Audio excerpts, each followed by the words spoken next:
"We have to go," my son said, pointing at his window. My heart stopped after what I saw. "Dad," he whispered, voice trembling, "we have to go." I was half asleep on the couch, the television painting the room in flickering shadows. His words didn't make sense at first. Then I saw his face, white, frozen, eyes locked on the window upstairs. Something inside me tightened. I followed his gaze. And for a moment, just a breath, I saw it too. A shape in the glass, a person, standing there. My first thought was that someone had broken in. My second was worse, because the figure was wearing my wife's robe, and she was supposed to be on a business trip. I felt the world narrow into silence. My pulse slowed, my breathing evened, the kind of calm that comes right before a collapse. "Go to your room," I told him softly. He didn't move. "Dad, now." He went, bare feet on the stairs, quiet. I looked back at the window, empty. But the robe was still there, hung neatly on the chair she always used by the bed. So who had I seen? Or maybe the better question was, who was supposed to be there tonight? The next morning, I told myself it was nothing, a trick of the light, my mind replaying ghosts. But her phone kept ringing, calls from a number I didn't recognize, the same number that had been lighting up her screen before she left. I ignored it at first. Then it called again, and again. I answered on the fifth ring. Silence. Then a man's voice, soft, familiar in a way I couldn't place. "Hey, you at the house?" I didn't speak. "Hello?" he said again. "Babe?" The word hit like a blade, slipped between ribs. Quiet. Deliberate. Precise. I hung up. And in that moment, the shape in the window didn't feel like imagination anymore. It felt like a memory of something that was still happening, just behind me, in the spaces I wasn't allowed to see. When she came home 2 days later, she smiled like nothing had changed, kissed my cheek, hugged our son.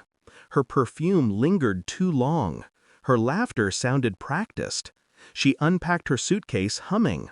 I watched her fold clothes that didn't belong to her, shirts too large, a jacket she'd never wear.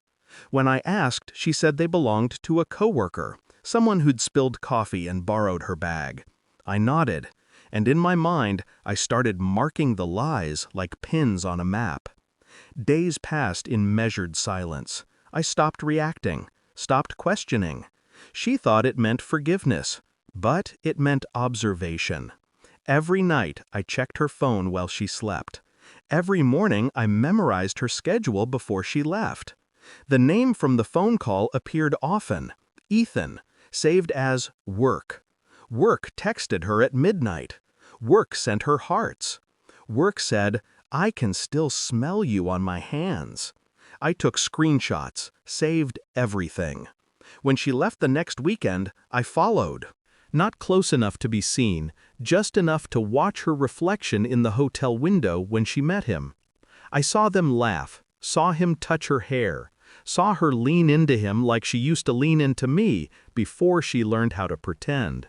I didn't confront her, not then, because confrontation is emotional. Revenge isn't. When she came home, I asked about her trip. She smiled and said it went great. I smiled too. But my eyes didn't. A week later, I did the DNA test, not for her, for my son, because something inside me whispered that maybe I wasn't just a bystander in her betrayal. Maybe I was collateral. When the results came back, I didn't open them right away. I placed the envelope on the table beside her morning coffee. She picked it up, curious. "What's this?" "Just open it." She tore it open, half smiling, until her face drained. Her lips parted, but no sound came. I didn't need to read it. I already knew. My son wasn't mine. Still, I stayed calm. "Who's Ethan?" I asked quietly.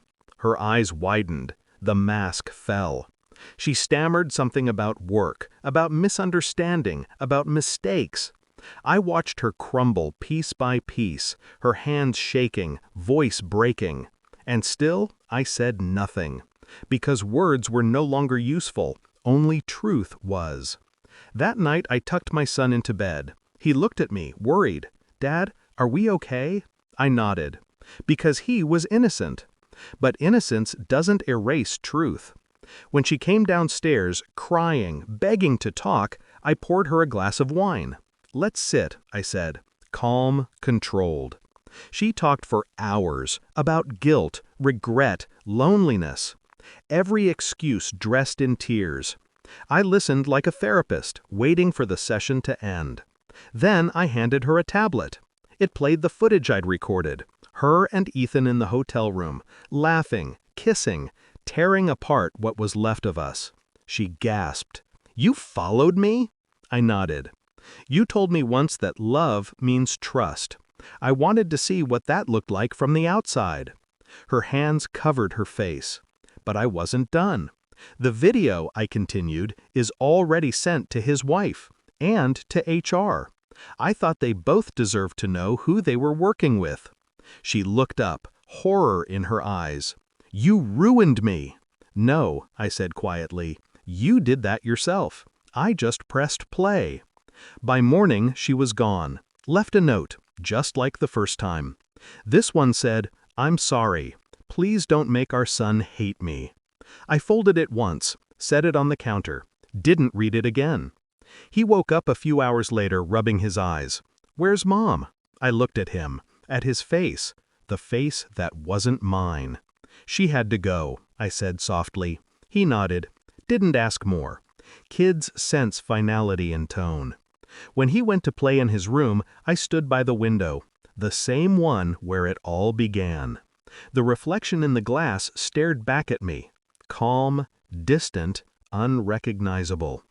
People talk about closure like it's healing. It's not. It's simply the moment you stop bleeding.